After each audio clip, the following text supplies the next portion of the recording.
Véritable success story de la radio Espace Guinée, les Grandes Gueules, détentrices des meilleurs scores radio en Guinée, de la meilleure émission talk show, a donné le créneau horaire du départ au bureau et du retour à la maison, récoltant depuis des années consécutives le titre d'émission la plus écoutée en Guinée, toutes catégories confondues. Un grand total de plus de 5 millions d'auditeurs ont été fidèles au talk show Les GG, diffusé jour après jour sur toutes les stations du réseau Adafo Média de 9h à 10h30, un exploit qui restera longtemps dans les annales de la bande FM en Guinée. Et nous sommes en 2018 et vous êtes au pays d'Alpha Condé. Merci de nous rejoindre sur Radio Espace. Les GG avec notre invité ce matin. Mais d'abord, on a écouté Monsieur Camara sur RFI. Oui, je voulais commencer par dire, oui, le pauvre Sori Camara, qui est un grand technicien en la matière, il faut le rappeler. On se rend compte que le président, il s'en est débarrassé pour absolument rien. Parce que c'est lui qui maîtrise le dossier. Sori Camara, il a été dégommé dans le même décret que l'ancien directeur général, Mamadou Bassako, alors qu'il était même en mission du côté de Farana, au compte du président de la République. On se rend compte que c'est un grand technicien en la matière qui connaît ce dossier comme la paume de sa main et qui a été tout simplement renvoyé pour on ne sait rien. Aujourd'hui, c'est lui qu'on appelle à la rescousse, c'est lui qu'on utilise comme une sorte de cheval de Troie pour essayer de défendre un président de la République qui est un tout petit peu dos au mur dans ce dossier. Ce que j'ai noté dans cette interview, c'est que M. Sori Camara essaye, parce que c'est un peu le rôle qu'on lui confie, d'aller défendre un peu la démarche, de justifier le décret qui a été pris par le président de la République 3 mois après son arrivée au pouvoir. Mais c'est un exercice difficile, Lamine. Il explique qu'à l'époque, le port de Conakry était presque en cessation de fonctionnement.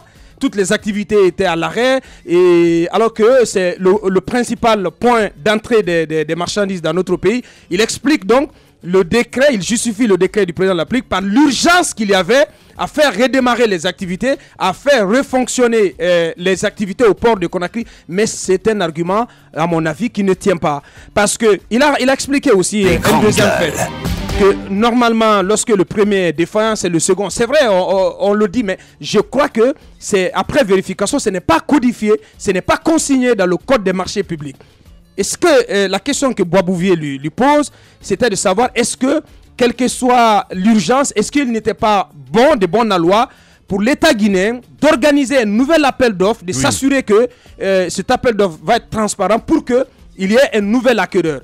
C'est là, je crois, c'est le reproche principal qu'on fait au président Alpha Condé et à son gouvernement. Il a été prompt à le faire, à venir à résilier ce contrat que possédait Jetma sur le terminal à conteneurs du port autonome de Conakry, et il a réquisitionné de manière brutale les équipements et les locaux de Jetma pour finalement prendre ce décret au mois de mars. Ce n'est pas comme ça qu'on s'y prend. Je crois que le président est en train de comprendre que ce décret, il n'avait pas lieu d'être pris. Les Grandes Gueules. Ce qui devait être fait, si l'État constatait que Jetma s'est montré défaillant, c'était de notifier cela, de notifier les manquements constatés dans l'exécution des engagements contractuels pris par Jetma, de lui notifier ces manquements et d'attendre 60 jours après, si Jetma ne réagissait pas, on pouvait enfin, à la suite de cela, dénoncer et résilier le contrat. Mais cela n'a pas été fait. Donc, encore une nouvelle fois, le président, c'est toujours dans la précipitation, de manière impulsive. Il prend les décisions tout seul et à la fin du compte, les décisions lui reviennent à la figure. C'est dommage. Voilà. Allez-y, Mafoudia. Alors, on va se poser la question, qu'est-ce qui a relancé tout ce débat? On sait bien que c'est à la suite de ce reportage dans lequel on accuse Alpha d'avoir octroyé ce port à Bolloré, parce qu'effectivement, Bolloré aurait financé sa campagne. Mais aujourd'hui, dans la communication qui émane du pouvoir, on sent qu'on est en train de nous éloigner de Bolloré. Ouais. On veut nous focaliser sur Jetma, parce que là, au moins, ils ont quelque chose à dire. Mais ce serait important de ne pas trop s'éloigner de Bolloré. Il faut qu'on creuse. Heureusement, j'entends parler d'une enquête parlementaire. Justement, on en parlera dans un instant avec notre invité ce matin. Et sans langue de bois, je le préviens déjà, Ousmane Gawal. Oui, Tamba, allez-y. Mais absolument, la remarque que l'on fait dans ce discours-là, on voit bien que le président de la République a agi, ça a causé ce à quoi nous assistons. Et désormais, c'est la guerre à l'opinion qui commence. Ouais. Il faudrait que les Guinéens adhèrent à la logique. Et Maf, j'aime bien ce que tu dis, parce que on essaie de nous écarter de... Peut-être pas. L'essentiel. On essaie d'expliquer l'inexplicable à travers Jetma. Jetma n'allait pas bien, ça ne fonctionnait pas très bien. On nous sort des documents. Écoutez, il y avait des engagements de la part de Jetma qui... Soit, moi je conviens bien que l'on puisse avoir ce genre de récrimination, ce genre d'observation contre une société, une entreprise qui ne tient pas ses promesses. Cela est tout à fait normal. Oui. Mais lorsqu'on s'est tu là-dessus, qu'on l'a accepté, et que par la suite, à cause d'une entente qui, à mon avis, est plus que probable dans cette situation, entre Bolloré et le président de la République, et ensuite on dit, je lui donne... Et ce qui est blessant, Lamine Guirassy, dans toute la démarche du président de la République, depuis qu'il est là en 2010, et moi je dis, ce qui est blessant vis-à-vis du peuple de Guinée, c'est que M. Alpha Condé fait des choses de manière flagrante. Parfois, il vous le balance à la figure, et après, rien n'en sort, personne ne se bouge, comme il l'a fait pour Bolloré. Écoutez, Bolloré, c'est mon ami, et je privilégie mes amis. Que fait-on de la loi pendant ce temps? À mon avis, il faut faire très très attention, et c'est bien d'avoir, pour une fois, un représentant du peuple qui va s'exprimer là-dessus. Dans un instant, évidemment. Et on saura ce qu'il en est. Allez-y, Moussa Moïsi, là. Voilà. Oui, sincèrement, moi je veux que l'Assemblée nationale guinéenne fasse moins de bruit. Ah bon? Oui, qu'il fasse moins de bruit. Je suis d'accord avec toi. Ils doivent être dans de petits souliers un peu gênés quand même. Bah oui, il l'a dit. Hein. C'est un dossier très très chaud. Non, c'est pas au-delà de ça. Il a fallu que la France, que la justice française. Allez, Moussa, quand même. Il faut qu'on soit un peu gêné. Il faut qu'on soit un peu gêné. Bien. Est-ce que les Français sont plus soucieux du patrimoine national guinéen que des Guinéens eux-mêmes? C'est la question que je me pose. Les Français pensent beaucoup plus au lendemain de la Guinée, aux générations futures, parce qu'il s'agit quand même de nos biens, que nous-mêmes Guinéens. Moi, ça me gêne. C'est l'Assemblée nationale guinéenne qui aurait dû prendre le devant dans cette histoire. Merci beaucoup, Moussa. Mais c'est un réveil, je pense, à la queue leu-leu, parce qu'ils sont tous derrière l'alignement que la France est en train de refaire. Mais j'espère que ce réveil permettra d'aboutir à quelque chose. Mais la question que je me pose, M. Gawal, bonjour. Bonjour. Bienvenue dans les grandes gueules. Je tiens là un courrier du secrétariat général, courrier 0544, secrétariat général du gouvernement, le ministre secrétaire général à l'époque, qui a écrit à monsieur le ministre des Transports. Et il dit dans ce courrier que suite à l'appel d'offres qui a abouti à la convention de cession du terminal à conteneurs du port autonome de Conakry, il nous a été amené de constater des insuffisances notoires non exhaustives telles que, il s'agit de M. Alpha Ibrahima Keïra qui a écrit ce courrier à l'époque. Alors il cite quelques faiblesses, je pense au lendemain de la session à Jetma International, Ecotrans. Alors il cite par exemple la faiblesse du dossier d'appel d'offres DAO, il cite la légèreté de l'adjudication. Et parmi les points liés à ces deux critères, à ces deux points soulevés, il dit par exemple au niveau de la faiblesse du dossier d'appel d'offres, pour la non prise en compte de l'approfondissement du chénal d'accès et du prolongement de la digue de la Prudente. Donc voici quelques critères, quelques insuffisances qui ont été notées par M. Alpha Ibrahima Keïra. Alors quand on fait un tel constat, après l'appel d'offres, quelle est la véritable procédure à mettre en place pour que celui qui a eu le marché puisse se mettre dans les règles? Est-ce qu'on l'écarte, on prend le second ou bien on organise un nouvel appel d'offres? Très bien, merci beaucoup, mais je vais d'abord défendre le Parlement, ce qui n'est pas habituel. Lorsqu'il y a une défaillance, c'est la justice. Oui. En France, ce n'est pas l'Assemblée nationale qui s'intéresse au dossier Bolloré, c'est la justice. Lorsqu'on constate qu'il y a des malversations, c'est notre justice qui aurait dû bouger, pas le Parlement. Le Parlement vient un tout petit peu pour s'informer, pour comprendre. C'est notre rôle et c'est notre mission. Parce que le problème est devenu un problème public. Donc ça nous questionne. Lorsque les malversations, le fait que Alpha est décidé par décret, ça, c'est la justice que ça intéresse. C'est la défaillance de notre appareil judiciaire qui fait que c'est notre pays, via son appareil judiciaire, qui s'en intéresse. Les grandes gueules. Il ne faut pas tout mettre sur le Parlement. Honorable, je ne suis pas d'accord. Attendez. Je ne suis pas d'accord avec ça. Parce que c'est connu. Il n'est pas interdit, au Parlement. Le Parlement pose des questions. Attendez, il n'est pas interdit au Parlement. Rappelez-vous, ici même dans votre studio, le président de l'UFDG à plusieurs reprises a mis à cause les marchés, l'attribution des marchés publics.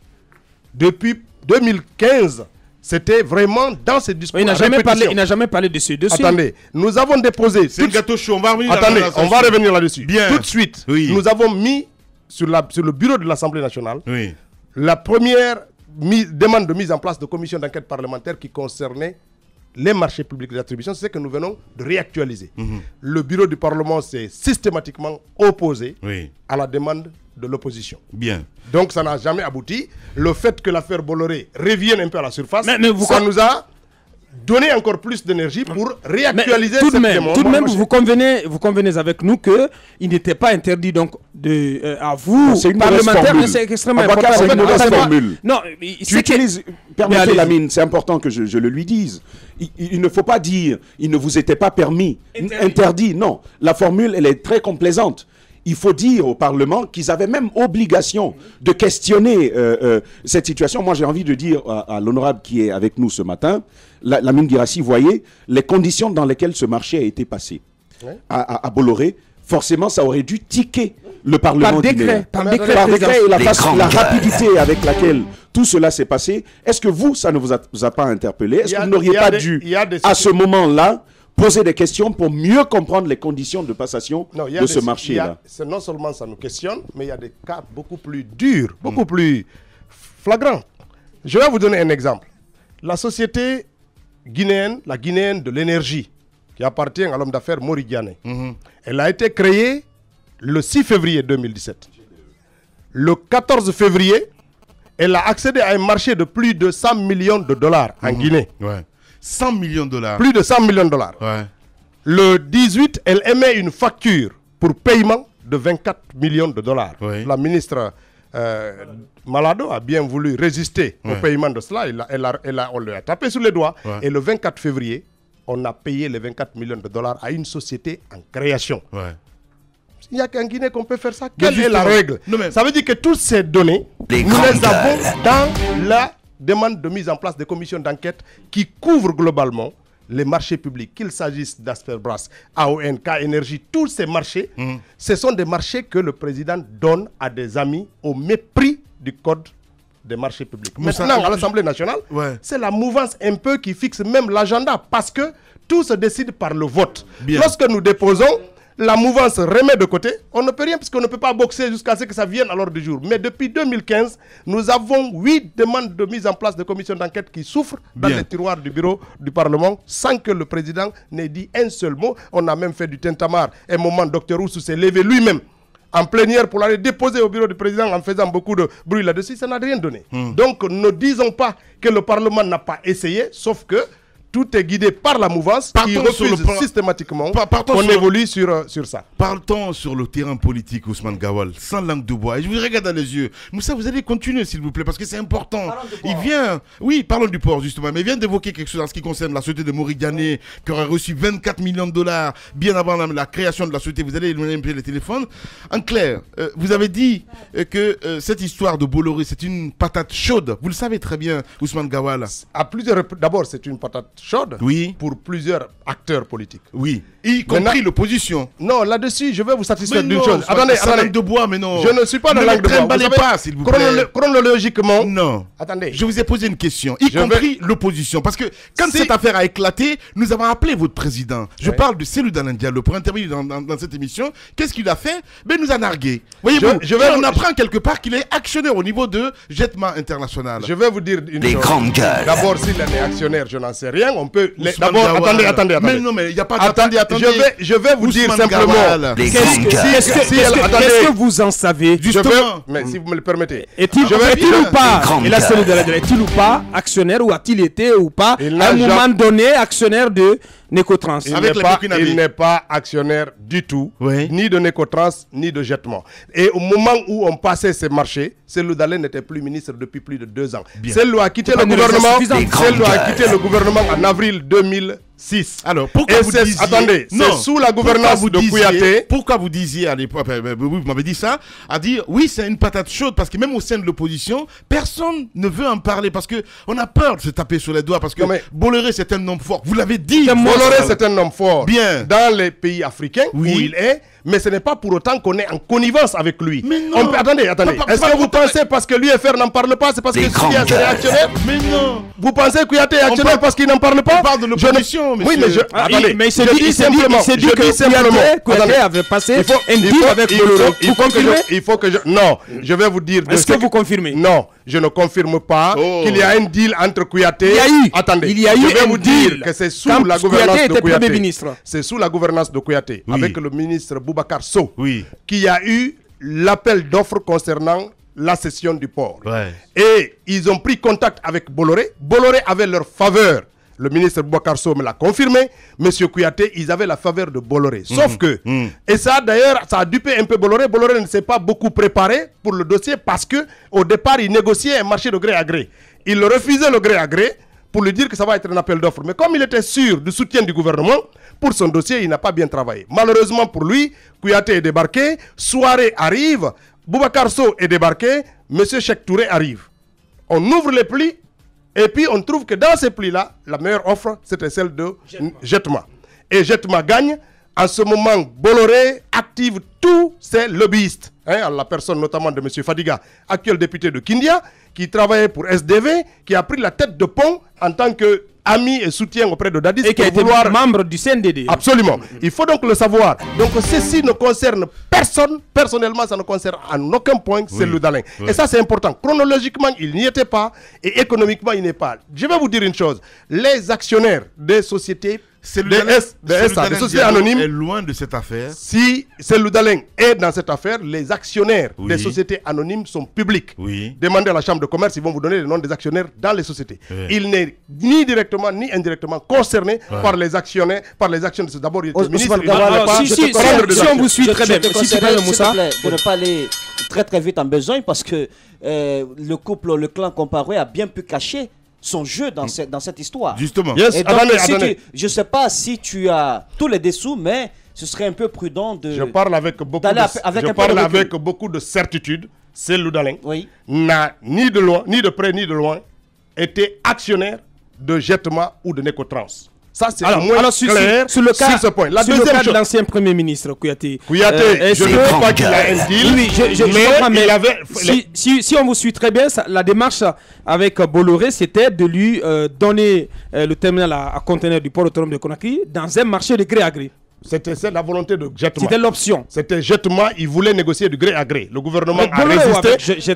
Bolloré voulait un marché de gré à gré avec le gouvernement guinéen, qui a refusé. Et qui est allé d'ailleurs, c'est ce qui a créé un peu l'inimitié entre M. Keira et M. Boubacar Sow, qui était ministre des Transports. Keira était secrétaire général de la présidence, avait les faveurs du gré à gré, mais au profit de Jetma. Après, il y a eu une coalition entre des gens qui défendaient un peu les armateurs nationaux, donc Jetma Guinée était la tête de pont, et ceux qui défendaient un peu le dossier de Bolloré. Donc cette guerre-là, au moment où elle se faisait dans le gouvernement, les grandes gueules loin de l'exécutif dans ce pays.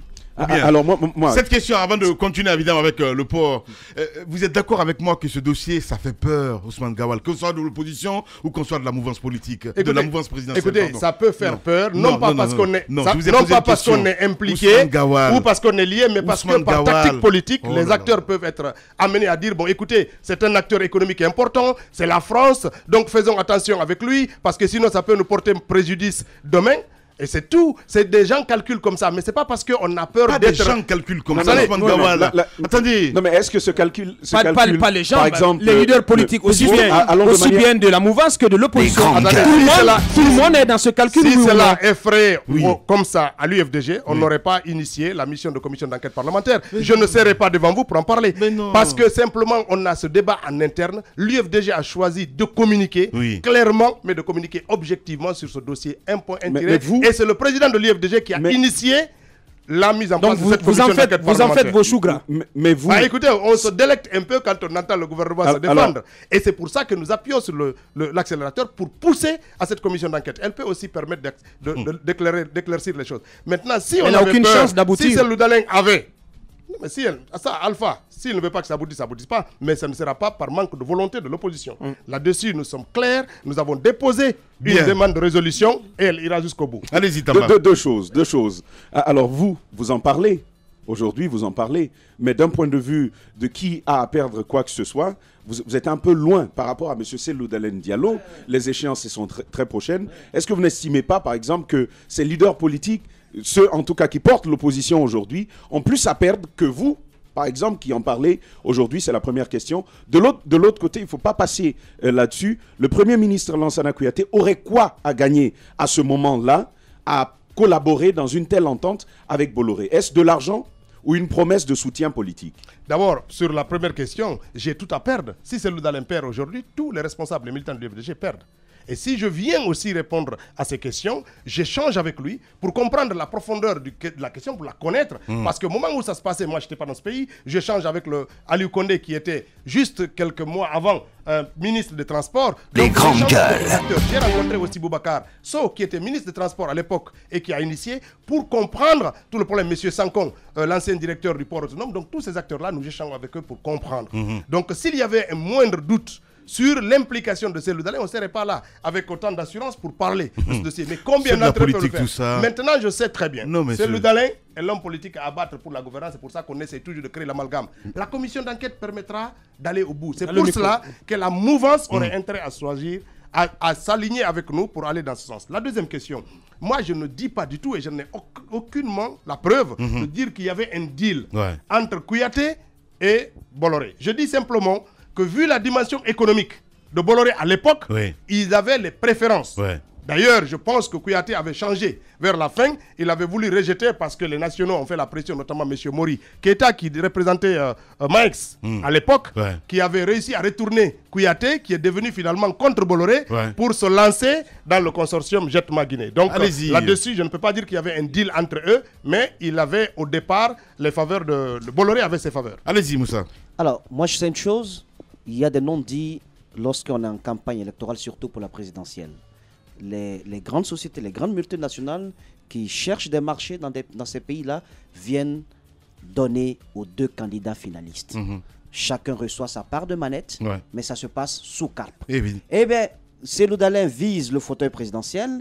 C'est pas très politique, c'est pas très intelligent politiquement pour lui maintenant de prendre la parole, de s'exprimer en profondeur sur ce dossier de Bolloré. Que tu es intelligent. Parce que demain, on ne sait pas ce qui pourrait se passer. Alors, si demain il se passait autre chose, on dirait, mais c'est Ousmane Gawal qui a parlé. C'est lui qui s'est exprimé là-dessus. Moi, j'ai pas parlé. Ousmane Gawal, on comprend le jeu. Je vais vous dire. D'abord, Ousmane Gawal, c'est bien. Je suis membre du bureau politique du parti. Dans le micro, c'est une responsabilité importante. Je suis aussi député. Donc, à double titre, je peux m'exprimer aussi bien pour le parti que pour la représentation nationale. Il faut faire attention. La deuxième chose, s'il y a des valises qui viennent dans les partis politiques, vous nous les apprenez. Attendez. Il ne faut pas toujours... Est-ce que j'imagine... Attendez. J'imagine que Espace reçoit... C'est tellement vrai. Je connais un homme d'affaires, mais qui a donné aux deux candidats, entre les deux tours, $150,000 par-ci, $150,000 par là. Mais ce sont des pratiques qui sont légion au moment des campagnes présidentielles. Voilà.